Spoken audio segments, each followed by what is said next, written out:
Monsieur Clarinval, Monsieur de Pierrepont, bonsoir. Merci d'être avec nous et de prendre le temps de participer à cette table ronde sur l'accès au financement des entrepreneurs en Belgique et sur le rôle de la microfinance en Belgique. Vous le savez, les micro-entrepreneurs, ils constituent près de 90% des entreprises en Belgique. Ils sont donc vraiment au cœur de notre économie. Monsieur Clarinval, pouvez-vous, pour commencer, brièvement nous expliquer le rôle de votre cabinet pour soutenir l'entrepreneuriat et les petits indépendants en Belgique? Oui, quelques chiffres tout d'abord. En effet, vous avez raison de dire qu'en Belgique, il y a 1 200 000 indépendants, plus ou moins. 800 000 travaillent seuls et 150 000 travaillent avec une équipe de moins de 10 personnes. Et donc, on est presque à plus de 80% d'entreprises en Belgique sont de moins de 10 personnes. Donc, ce sont vraiment des micro-entreprises. C'est le tissu fondamental de notre pays au niveau des entreprises. Et donc, en tant que ministre indépendant, c'est évident qu'on a à cœur d'aider les indépendants à se développer, à avoir de plus en plus d'indépendants et d'indépendantes. Et donc, pour moi, le premier axe à cet égard, c'est évidemment d'améliorer le statut social des indépendants. On l'a vu pendant cette crise avec le Covid. Ce qui a manqué aux indépendants, évidemment, c'était un chômage. Tout simplement, les secteurs qui étaient obligés d'être arrêtés, on a dû créer une passerelle qui compensait l'absence d'un chômage. Et donc, ça fait partie du statut social des indépendants. Et donc, je pense que mon premier but, c'est d'avoir le meilleur statut pour les indépendants pour qu'ils soient rassurés et qu'ils puissent se lancer dans une entreprise sans avoir ces inquiétudes sous-jacentes derrière eux. Ok, merci. Monsieur de Pierrepont, à votre tour, pouvez-vous nous expliquer le rôle de Febelfin en Belgique? Alors Febelfin est la fédération belge du secteur financier qui représente toute une série d'acteurs financiers et on a la particularité en Belgique, c'est une fédération qui représente plus que les banques. Alors bien entendu les banques sont l'élément le plus visible, le plus important par rapport à l'ensemble des acteurs du secteur financier. Mais derrière tout ça, on a toute une série d'autres acteurs importants pour les entreprises, pour le financement, notamment l'association belge du leasing, qui fait partie de Febelfin, et qui est un mode de financement aussi alternatif dont on peut reparler, et qui permet finalement aux entreprises de se développer et de lancer leurs investissements. Okay. Dirk, en tant que CEO de Microstart, et selon l'expérience de Microstart, quelles sont les barrières auxquelles font face les micro-entrepreneurs, les petits indépendants en Belgique? Les micro-entrepreneurs, ils ont en fait pas mal de barrières. Il y en a plusieurs. Il y a tout d'abord, ils viennent ici, ils ne connaissent pas les habitudes. Ils ont un manque de garantie. Ils veulent un crédit, mais ils n'ont pas de garantie. Ils ne connaissent pas toutes les habitudes en Belgique.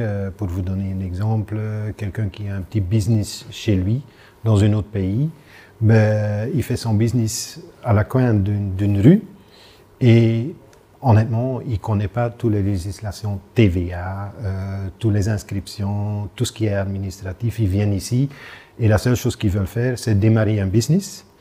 Et ils ne sont pas familiers avec toutes les obligations qu'ils ont. Et là, on doit bien les guider, parce qu'on ne donne pas seulement des crédits, on fait aussi l'accompagnement gratuit.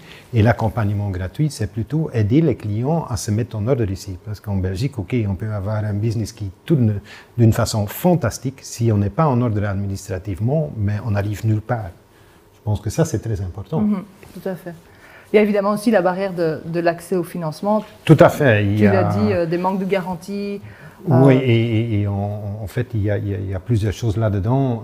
Il n'y a pas seulement le manque de garantie, mais il faut d'abord, oui, ils doivent avoir leur idée, ils doivent le mettre sur pied. Mais il y a des autres barrières. C'est, OK, quel business? Parce qu'il y a des business que les banques ne financent plus, ou c'est beaucoup plus difficile d'avoir des financements. Il y a effectivement l'origine de certains clients. Ils viennent ici, ils n'ont rien. Ils ont des bonnes idées, ils veulent commencer quelque chose, mais ils n'ont rien derrière eux. Il y a encore les idées parfois que les gens ont pour une femme qui veut démarrer un business, les migrants qui veulent démarrer un business, et tout ça, c'est quand même un peu difficile pour ces gens-là pour avoir accès au crédit. Et là, nous, on peut faire beaucoup pour ces gens-là. Oui, tout à fait.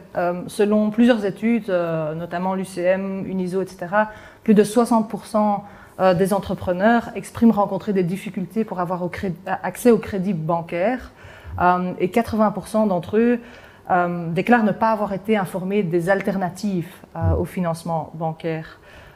Une autre étude du réseau européen de microfinance dit que la demande en microcrédit professionnel en Belgique s'élèverait à 50 000, voire 80 000 microcrédits par an, alors qu'aujourd'hui, toutes les institutions de microfinance confondues en Belgique en font à peine 1000. Donc on voit vraiment que le potentiel et la demande est énorme.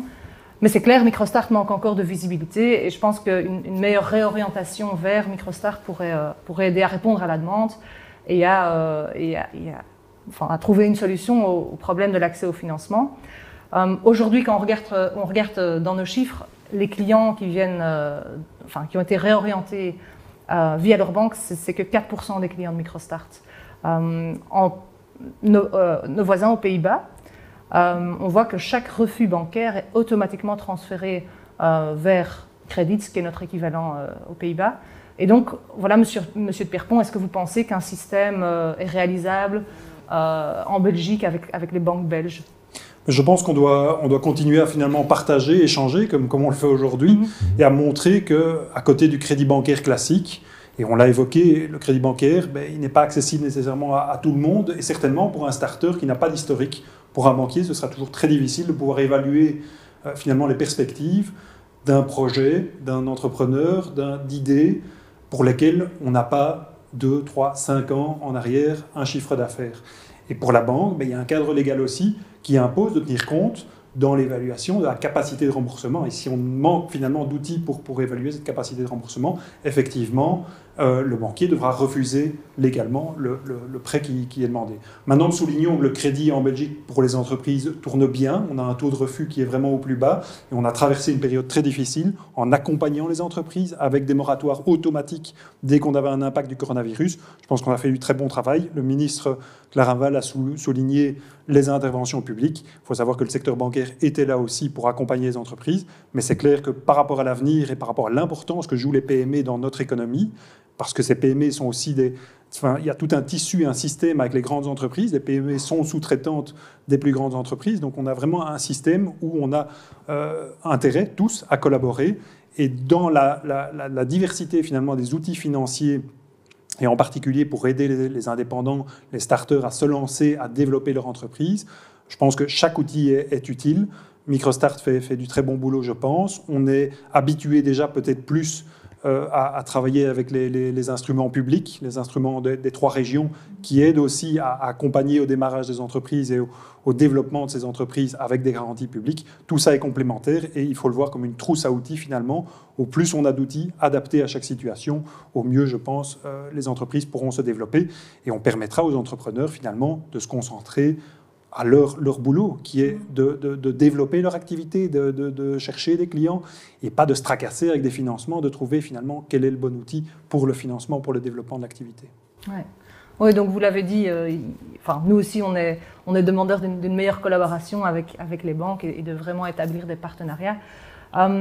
Monsieur Clarinval, est-ce que le problème de l'accès au financement est au cœur de vos priorités ? Mais on vient d'en parler. Quand on interroge les entreprises, la première préoccupation aujourd'hui, c'est la pénurie de main-d'œuvre. Et on constate quand même que 10% de ces entreprises déclarent que la difficulté de financement est leur première préoccupation. Donc il y a quand même, et il faut saluer en effet les efforts qui ont été faits par les banques ces derniers temps, mais malgré tout, il y a encore une poche d'indépendants qui n'ont pas facilement accès. Il y a aussi d'autres phénomènes qui sont intéressants de souligner. C'est que par exemple, avec un même dossier, une femme demandera un montant qui est soit inférieur à ce que demanderait un homme avec un même dossier, ou alors elle recevra un montant inférieur à ce qu'aurait reçu un homme avec le même dossier. Donc on constate qu'il y a aussi encore un biais sexué dans le fait de soutenir ou pas un projet quand il est porté par une femme ou par un homme. Ce sont des choses qui ne sont plus acceptables aujourd'hui. Et donc, 2 éléments. La première, c'est que la loi sur l'accès au crédit bancaire, on va la réévaluer. Dans l'accord du gouvernement, c'est décidé. Et j'aurai à cœur de rencontrer évidemment le secteur bancaire pour leur demander quelles seraient les améliorations à faire pour permettre que ces situations-là ne soient plus audibles. Et enfin, il y a des systèmes alternatifs comme votre système, MicroStart, et qui en fait est une solution très utile pour ces secteurs qui sont en souffrance. Et donc, je pense, et d'ailleurs, les résultats au cours de ces 10 dernières années sont quand même remarquables, je pense qu'il y a une place pour des outils comme les vôtres, mais en effet, peut-être pas encore suffisamment connus. Et donc, la piste d'une orientation automatique, comme cela se fait aux Pays-Bas, pour moi, devrait être suivie, je pense. Ben, on est tout à fait d'accord avec vous. Vous le savez, donc on va en parler justement avec Monsieur Duperpont. Microstart fait du financement sous forme de microcrédit. On fait aussi de l'accompagnement gratuit pour les entrepreneurs, mais on a aussi une troisième mission chez Microstart et c'est le plaidoyer.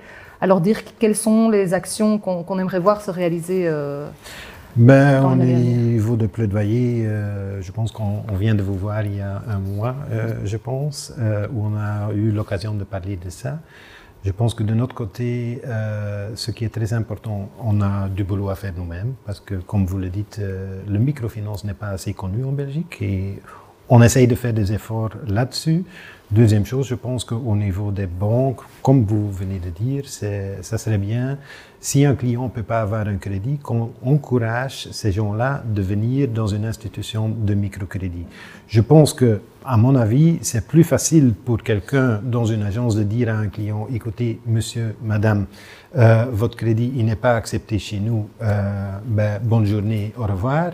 Et c'est plus facile de dire, écoutez, monsieur, madame, votre crédit, on ne peut pas l'accepter, mais on a peut-être une alternative et on peut vous envoyer, par exemple, chez Microstart. Je pense que ça, c'est très important. C'est plus facile pour quelqu'un dans une agence de le dire et en fait aussi, d'une façon positive, donner une alternative. Ça ne veut pas dire qu'on accepte n'importe quoi non plus, on fait aussi une étude, mais nous, on regarde plutôt la faisabilité du projet du client et on regarde un petit peu moins ce qui est derrière. Ça ne veut pas dire que ça n'a pas d'importance, mais on est peut-être un petit peu plus flexible là-dedans et on connaît peut-être un petit peu plus les niches dans lesquelles on joue. Tout à fait. Donc, l'idée, entre autres, ce serait de créer vraiment un cadre réglementaire qui encourage fortement ou qui oblige même à proposer donc aux banques à proposer des alternatives de financement à leurs clients à qui ils refusent un crédit. Quelle réaction, Monsieur Duperpont ? Oui, je pense que le cadre réglementaire, les lois, les arrêtés, on en a beaucoup déjà en Belgique et je ne pense pas que ce soit nécessaire pour finalement obtenir l'objectif d'ajouter finalement de la législation, de la réglementation. S'il y a bien une chose qui pèse aussi sur les entrepreneurs et puis sur les organismes financiers aussi, c'est tout ce cadre légal qui est lourd et on doit tendre plutôt vers une simplification et pas un alourdissement encore des règles.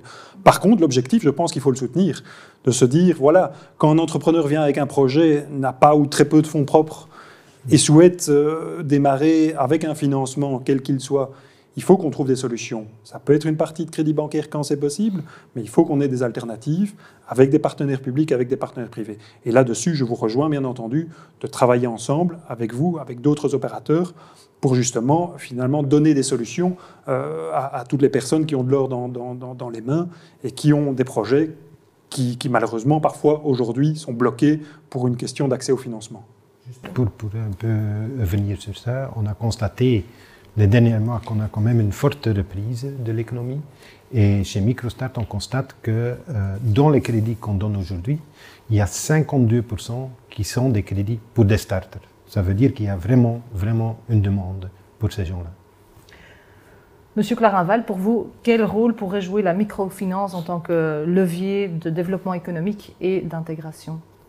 Mais ça rejoint un peu la réponse que j'ai donnée tout à l'heure. Je pense en effet que la situation socio-économique, certes, elle s'améliore, mais après avoir eu quand même une chute terrible l'année dernière. Donc, tout est bon à prendre. Et donc, moi, j'ai envie de dire, ces porteurs de projets qui, pour une raison ou pour une autre, parfois aussi par méconnaissance des langues, hein, on a aussi ce genre de problème plutôt à Bruxelles, eh bien, ces porteurs de projets peuvent créer de la valeur, peuvent créer de la richesse, peuvent créer de l'emploi pour notre pays, et donc il faut parfois leur donner un coup de pouce.